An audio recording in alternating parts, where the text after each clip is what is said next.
하나님의 말씀 시편 118편입니다.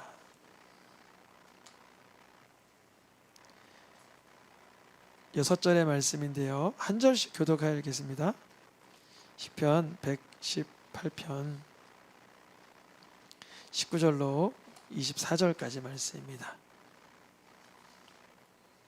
제가 먼저 한 절 읽겠습니다. 내게 의의 문들을 열지어다. 내가 그리로 들어가서 여호와께 감사하리로다.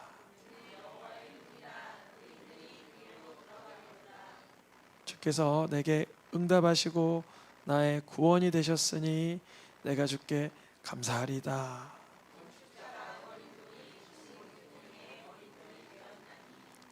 이는 여호와께서 행하신 것이요 우리 눈에 기이한 바로라.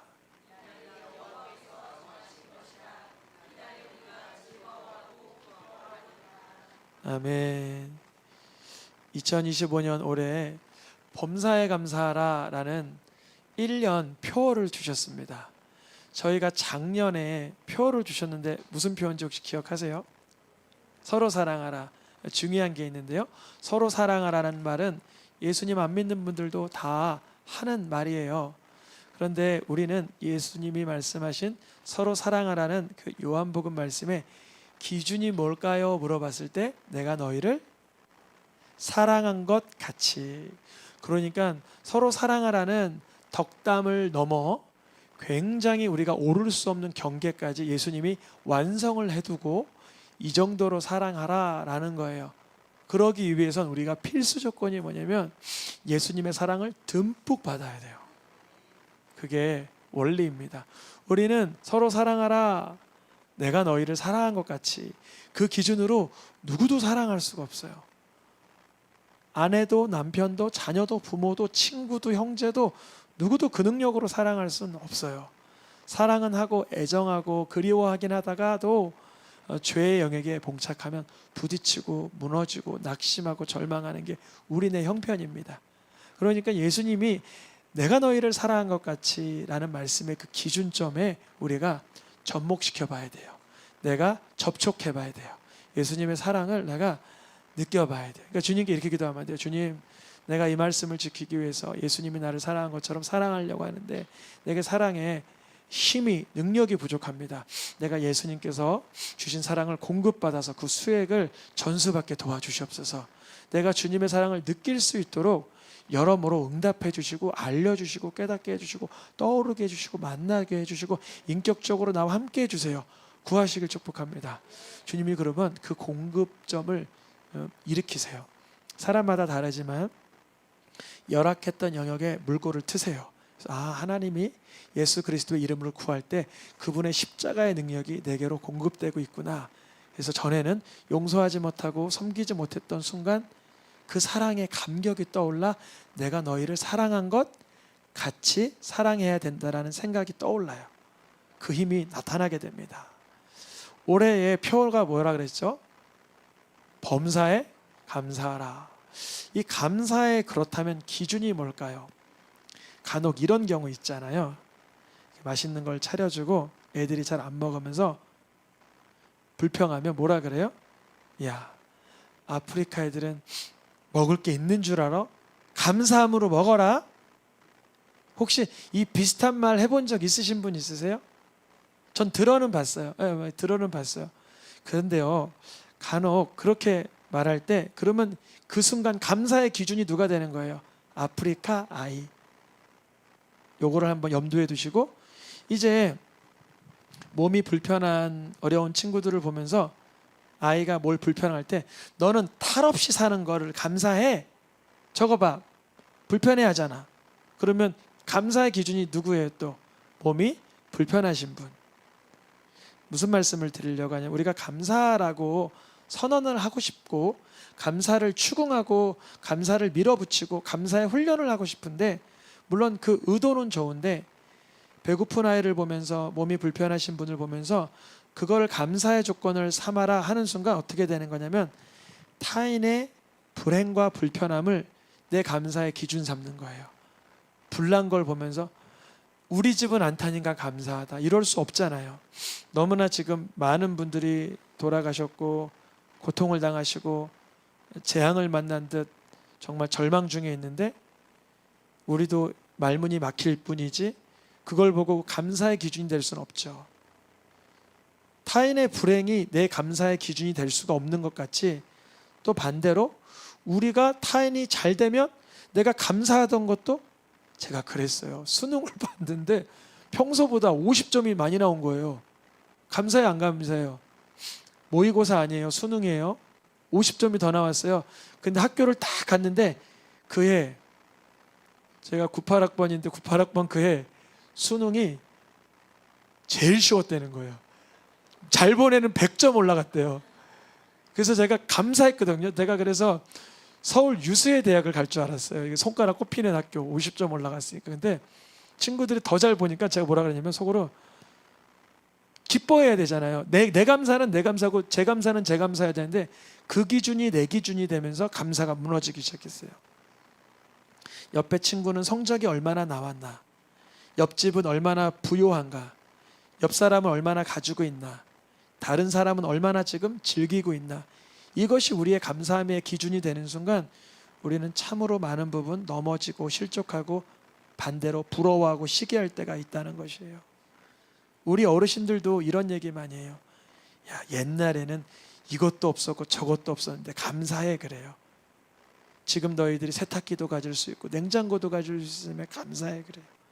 그러한 풍성함이 감사의 기준이 되면 우리 인간은요, 영적 존재라 가진 것으로 만족할 수 없고 안 가진 것을 찾게 돼서 갈급해하고 갈증을 느끼는 존재라는 걸 깨닫게 됩니다. 즉 우리의 감사의 기준을 무엇으로 삼아야 되는지가 참 중요합니다. 내가 원하는 것이 이루어질 때 감사한다. 그런데 내가 원하는 것이 만약에 악한 것이라면, 우리가 원하는 게 보통 보면 건강도 원하고 미모도 원하고 성공도 원하고 형통도 원하는데 간혹 그런 것들이 악을 전제로 하는 것들이 있어요. 다른 사람을 내가 이렇게 하대하고 싶어서, 내가 드러나고 싶어서. 세상에서 이거를 그렇게 나쁜 죄라고 여기지 않지만 우리 영적인 사람들은 알잖아요. 내가 의시되는 것, 다른 사람을 깔보는 것, 이것조차가 죄악인 걸 아는 우리들에게 내가 원하는 대로 이루어지는 것도 감사의 기준이 되지 못할 때 있다는 것입니다. 다시 말씀드리면 감사의 기준이 타인인가, 내 자신인가, 도덕인가, 선인가, 악인가. 우리의 감사의 기준은 너와 나 선과 악 기준을 훌쩍 뛰어넘어 하나님의 말씀, 하나님의 의를 사모하는 되는 것이, 그것이 기준이 되는 거예요. 하나님의 뜻이라면 감사할 수 있도록 도와주시고, 이것이 하나님이 원하시는 길이라면 감사할 수 있도록 도와주세요. 이게 바로 오늘 본문이 얘기하고 있는 거예요. 의의 문들이 열릴 때, 내가 거기에 들어 안착했을 때 하나님께 감사하리로다. 이게 조금 어려운 대화이니까 좀 풀으면 이런 거예요. 하나님, 내 삶에 애환이 있고 역경이 있고 고통이 있습니다. 주님, 무엇을 요구하시나요? 그때 이렇게 말씀할 수 있어요. 너를 낮추는 작업이다. 이렇게 할 때도 있고요. 너가 기도할 기회이다. 그럴 때도 있고, 너에게 곧 돕는 자를 붙여줄 거다. 그럴 때도 있고, 하나님께서 너에게 인내의 기간을 주신 것이다. 다양한 것들이 있는데 그것이 나에게 레마의 음성으로 들려질 때, 하나님이 내게 주신 감사로 느껴질 때, 하나님의 임재가 느껴질 때 감사함으로 넘쳐진다는 거예요. 이거는 다른 사람의 조건과 상관없어요. 다른 사람의 형편과 상관없고 비교되지 않은 감사예요. 그러니까 변질되지 않는 감사, 훼손되지 않는 감사가 이루어진다는 거예요. 이 의의 문들은 다른 말로 20절에 뭐라고 표현이 되냐면 이는 여호와의 문이라. 하나님의 임재를 뜻합니다. 하나님의 임재. 여러분, 하나님의 임재는 언제 나타나나? 우리가 매우 고상할 때도 나타나고요, 매우 처참할 때도 나타나요. 이게 다윗에게서 살펴볼 수 있잖아요. 다윗이 아주 극악무도한 죄를 지었지만 시편 51편이 작성됩니다. 그가 하나님의 뜻을 따라 그대로 사울왕을 해치지 않고 도망 나와 주님의 자비를 구할 때도 하나님의 임재가 경험됩니다. 둘 다 감사해요. 하나는 도망자이지만 하나님의 뜻을 쫓는 것이고, 하나는 도망자는 아니지만 죄에 쫓기는 죄인의 모습이기도 했습니다. 그러나 하나님의 임재 가운데 들어갈 때 그 속에서 감사가 넘치게 되는 거예요.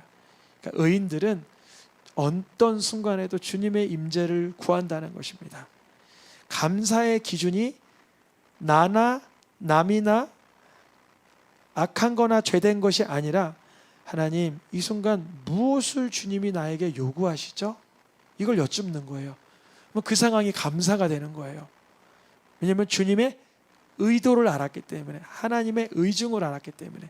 그래서 21절에 뭐라 그래요?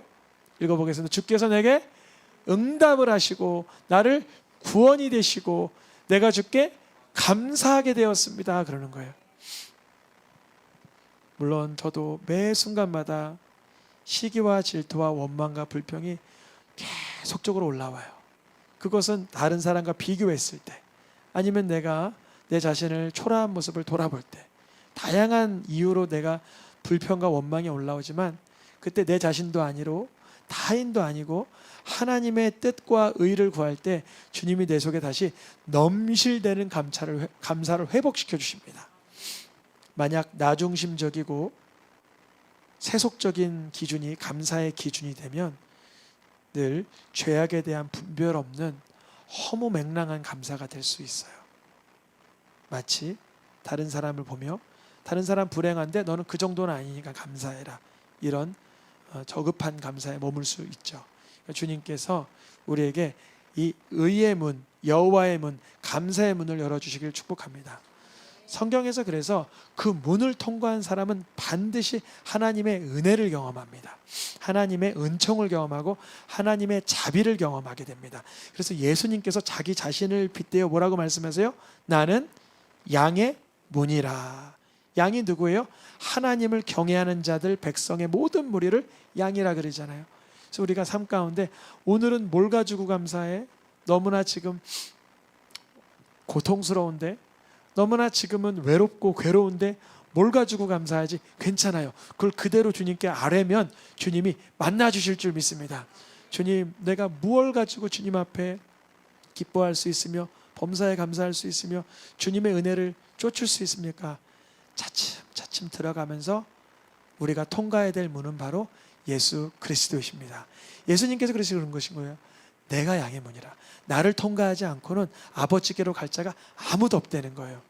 예수님께서 오늘 시편에서도 예언적으로 드러났어야 되잖아요. 바로 그게 여기 있습니다.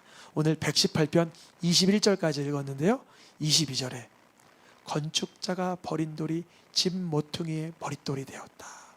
사도행전과 신약의 곳곳에 등장하는 이 본문, 누구를 예표하는 예언 말씀이죠?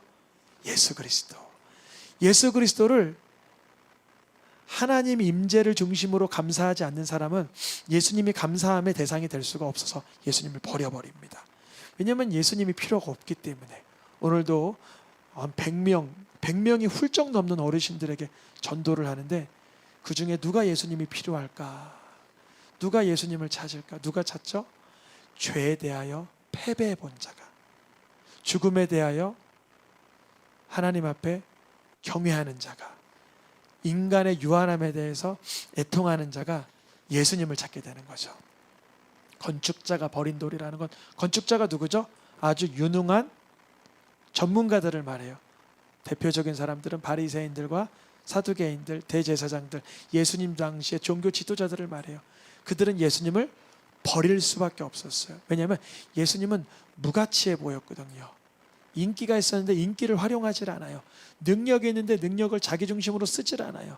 예수님은 오히려 희생하시고 섬기시고 낮은 자의 자리에 가니까 예수님이 매력적으로 안 보였어요.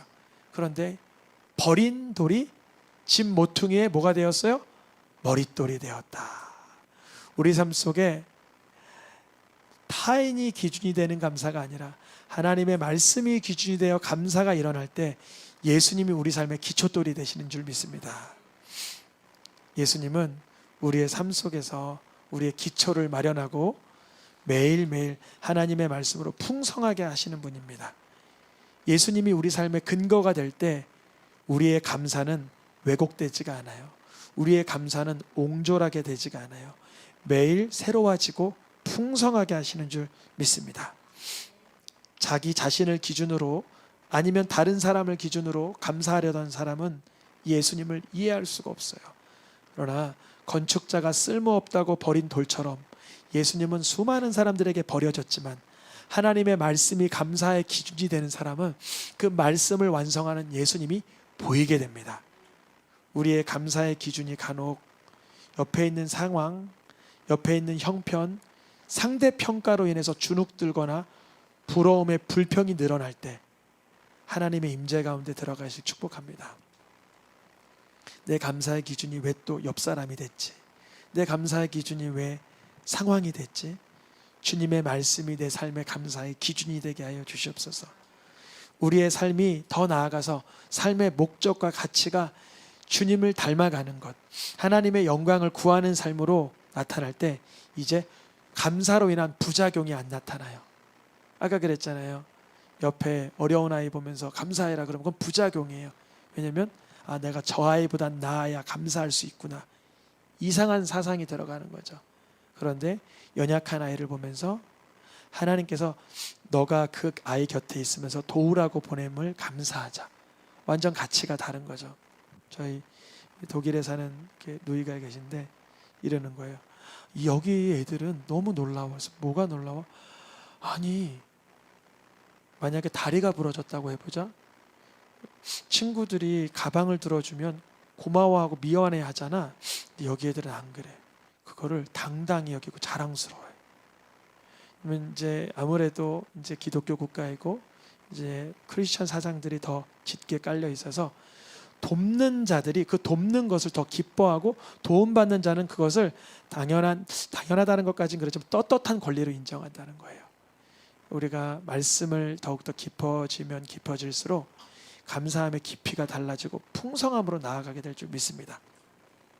하나님의 말씀, 하나님의 의가 기준되어 우리의 감사함이 훈련될 때, 연습될 때 우리의 영혼에 꼴이 마련되는 것입니다. 예수님이 문이잖아요. 그러면 예수님을 통과하는 감사는 구원을 경험하게 되며 영혼의 양식을 경험하게 됩니다. 주님, 내 삶이 비천할 때라도 또 때론 풍족할 때라도 언제나 감사하게 도와주시옵소서. 잘 될 때도 겸손히 감사, 어려울 때도 묵묵히 담대히 감사할 수 있도록 말씀의 꼴과 양식을 주시옵소서. 우리 모든 성도님들이 하나님의 말씀을 기준하여 하나님의 의를 기준하여 예수님을 근거하여 감사함이 넘치기를 축복합니다.